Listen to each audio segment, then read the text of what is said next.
Hello and welcome to the video. You join me here in search of a geocache in Bowland Forest, and in fact it's a bit of a special geocache because it's the most remote geocache I've ever found.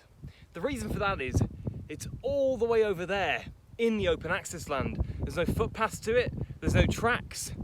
It truly is in the middle of all this moorland, and I've got to find my way there.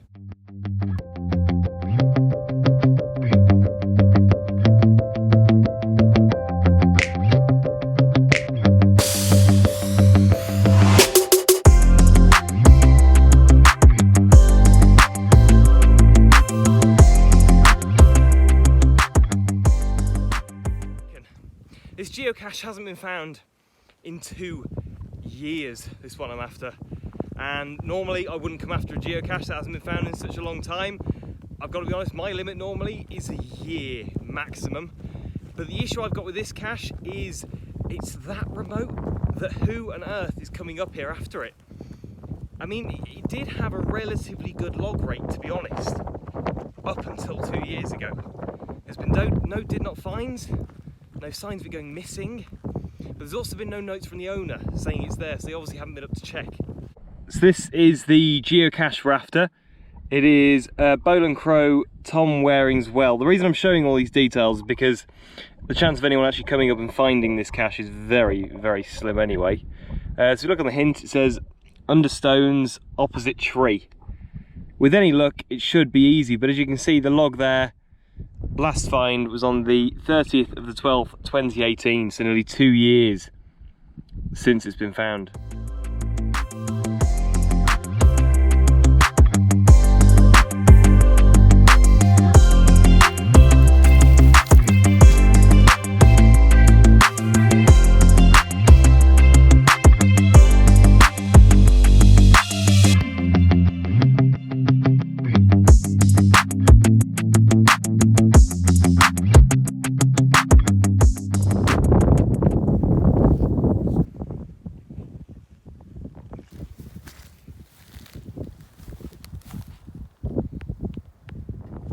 As you can see from that shot, but you can still see the pools in the background, what you get up here is these stagnant pools of water that just sit and get worse with rain. In fact, I'm walking through one right now because I'm not paying attention and I'm talking to the camera.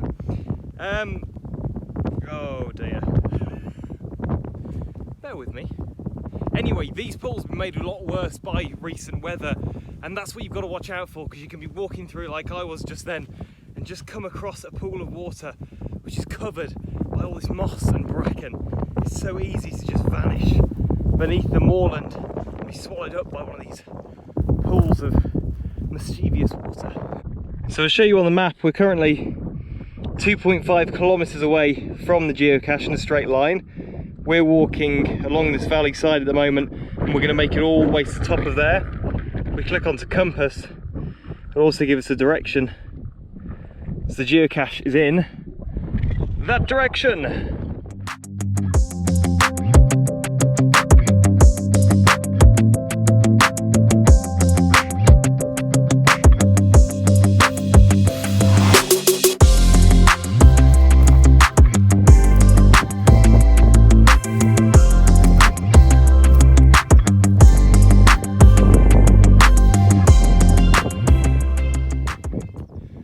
This is a pool of water that wasn't here last time I was up, and it looks so deep. I was actually just jogging along this bit, and it was only because I looked up for 2 seconds and suddenly went, ah, massive pool of seemingly black water. I think I'm going to go around this. Just highlights though how wet this is. There aren't many environments you can walk through or hike through, and it constantly be changing. You can never truly know what it's going to be like up here. It's such a challenge, but it just makes it so much more fun. What a pool of water.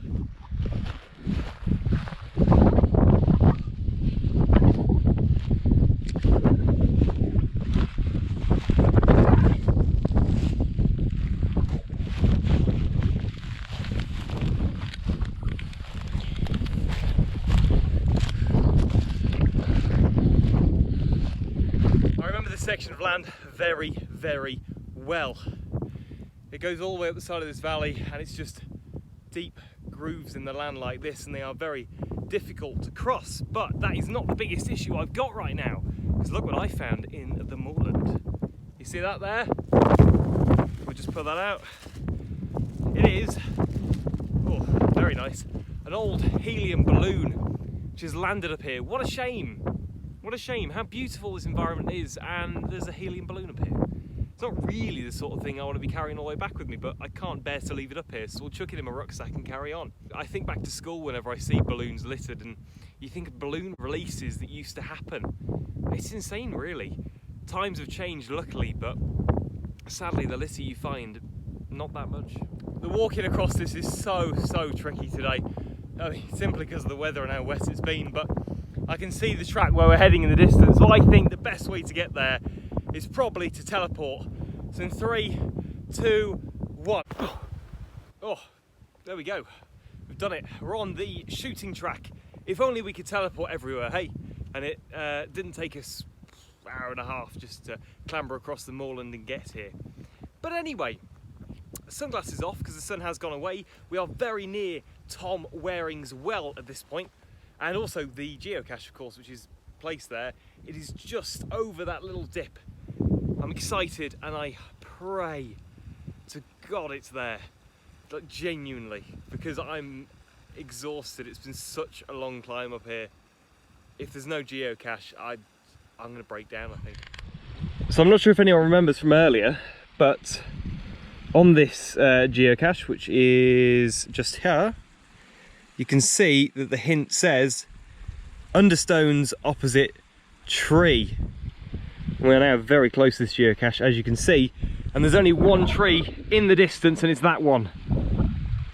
With any luck, we should find what we're looking for.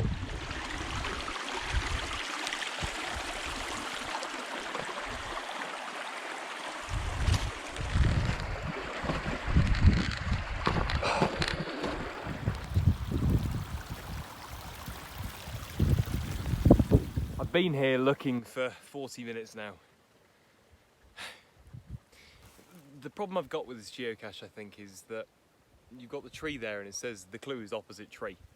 But obviously, I mean, opposite tree, that is within, you know, a 2 or 3 meter radius realistically of that tree. But there's that much growth around, there's that many new plants that you can see have popped up, and you've only got to imagine what could have popped up in the last 2 years. It's a long time to leave a geocache. And there's a lot of hunting that goes on around here as well. There's a lot of traps. This is one just here, so I think they're catching stoats potentially. We'll run across that and trap. And there's one of those underneath some stones just over there, and I was gutted because I came to it and I thought, oh, I found it, I found the geocache, and it was actually just a trap. I really don't want to give up with this because I'm so determined to find it. Because I really want to be here.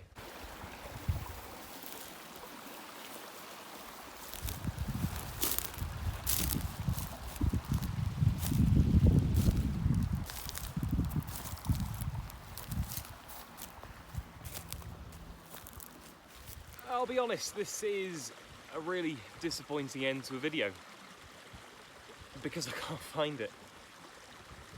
I've been looking for well over an hour now, and I genuinely cannot find this geocache. It shouldn't have been this hard to find. It's a 1.5 difficulty, which I think in my mind just makes me think if it was here, I'd probably have found it. I've given it my all to try and find it. I've got here. I am gutted. I'm just wondering whether people have tried to find it over the last 2 years and just haven't logged did not finds. The problem is, as a geocacher, it's very easy to go, oh well, I can't find it, so it's not there. It might still be here. I don't know. There's been quite a few things chopped down by the looks of it, a lot of new growth, a lot of different traps placed as well recently. So it's anyone's guess as to whether this geocache is actually here or not. But it is the most remote geocache I've ever tried to come and find, and well, I couldn't find it. What a shame.